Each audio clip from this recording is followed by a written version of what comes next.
വഴി മുടക്കുന്നുണ്ടെങ്കിൽ യഥാർത്ഥത്തിൽ നിങ്ങളുടെ ശക്തിയാണ് യാന്ത്രിക്കുന്നത്, നിങ്ങളുടെ ശക്തിയാണ് വികസിക്കുന്നത്. എന്നെ ഒരാൾ വഴി മുടക്കുകയാണെങ്കിൽ ഞാൻ ചിന്തിക്കും. ഞാൻ വഴി മുട്ടിയ സമയത്താണ് ഏറ്റവും കൂടുതൽ ചിന്തിക്കുക. വഴി മുട്ടിയ സമയത്താണ് ഏതൊരു മനുഷ്യന്റെ ചിന്താശക്തി കൂടുക. ആ സമയത്ത് ചിന്തിക്കും.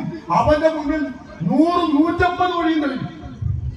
ആ 150 വഴിയിൽ ഏറ്റവും നല്ല വഴിയിലൂടെ അവൻ സഞ്ചരിക്കും.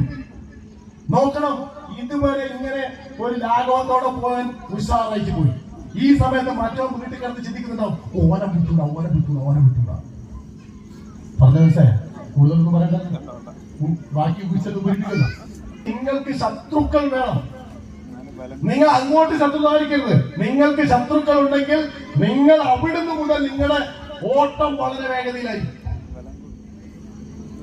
നിങ്ങൾക്ക് ശത്രുക്കളില്ലെങ്കിൽ നിങ്ങൾ ഒന്നും ഉണ്ടാവില്ല.